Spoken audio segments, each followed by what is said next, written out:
The Egyptian Book of the Dead is one of the most important and significant contributions to the spiritual heritage of our world. This is not a comprehensive analysis of the Book of the Dead, it's simply pulling from certain themes which reflect universal motifs across all culture, mythology, and religions. From the Book of the Dead, we can see into the microbiomes of the ancient Egyptians and their views of the microscopic. Ultimately, it's the interaction with the invisible and unaccountable phenomena. Today, we would probably call it the spiritual or the unconscious. Most ancient cultures called this the underworld, and we're going to call it the microscopic. To clarify, modern biology and science is inadequate in describing all of the microscopic phenomena to its full extent. For that, we can turn to the collective mythology of our ancestors, which I believe identifies forces which are more than mere background mechanical organisms, but living intelligent entities. In this paragraph, we have a declaration of the different gods presiding over their different body parts. Everything from the head to the toes. There is no member of mine devoid of a god, and Thoth is the protection of all my flesh. It's important not to insert our own definition of certain words like god or gods into the ancient mind.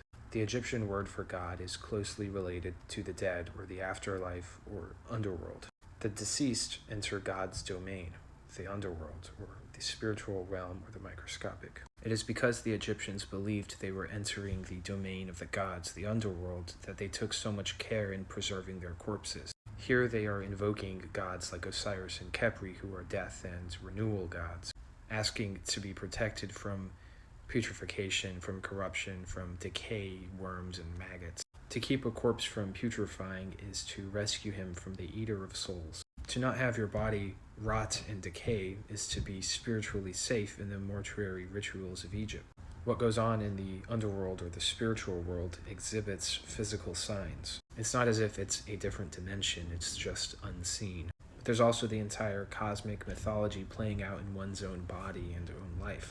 Here they are trying to repel Apophis. They say, "Get back, crawl away, get away from me, you snake." Even though Ra had already defeated Apophis in the cosmic origins, here again he is summoned to defeat Apophis in that person's own life, which could represent any number of things just going wrong in your life or specific ailments. Because the mythological war or struggle is taking place in the microcosm of your body. Not only is mythology taking place or occurring in the body, but the cosmological view comes from body mythology. You might be more familiar with the phrase, "your body is a temple." Temples, by definition, are the dwelling place of a god. Another modern example is with Jesus and Satan. Even though that cosmic battle already happened, it goes on in everyone's personal lives. To the Christian, God, angels, or saints can be invoked to protect different aspects of your life, your fortune, and your health. Literally the happenstance or luck of your life. In order to have the favor of the gods, you had to purify yourself, you had to be clean. I am purified with natron, I chew natron. Incense, I am pure, and pure are the recitations which come forth from my mouth. Natron is a type of mineral salt that was extremely important in the ancient world. They used it for cooking, agriculture, preserving corpses, and of course, purifying themselves. They are kept spiritually clean by means of fresh water and incense, the milk of one god and the beer of another, and by natron, which dispels the evil on you. It's all positively affecting your health. There's just the connotation that there are manifestations or personifications of those different qualities. That is to say, the identification of living and intelligent entities. But it's also indicative that microorganisms or the microscopic there's far more to it than what biology is capable of explaining. The gods must be invoked in order to have a spiritually nourishing food like bread and beer. The yeast must be dispensed from the gods in order to ferment these foods. Their bread and beer contained living probiotic organisms. May you grant bread and beer offerings and provisions which are beneficial to my spirit. May you grant me life, prosperity, health, joy, and a long duration on earth.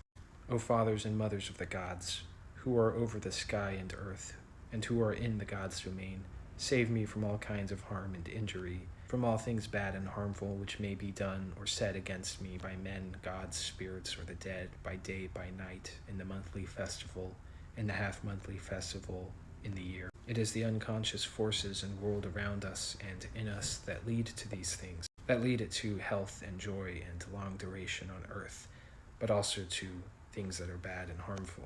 It is because your very livelihood and well-being depended upon all of these unconscious forces that mythology bore so much importance. Their knowledge wasn't so divided that it was incompatible. Their magic and religion, what we call, looking back, mythology, was just part of their everyday life and routine, as well as how they prepared and thought about what happens next. As for him who knows this book on earth, shall he come out into the day, he shall walk on earth among the living, and his name shall not perish forever. There was so much importance emphasized on understanding the mythology of your culture, as well as how that played in your life, those archetypal motifs.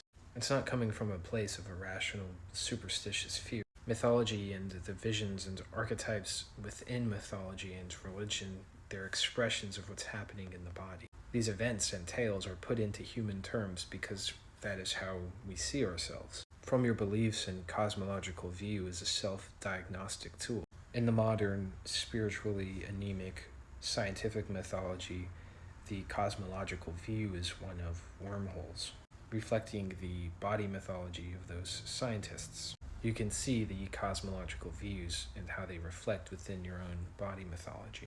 Thanks for watching.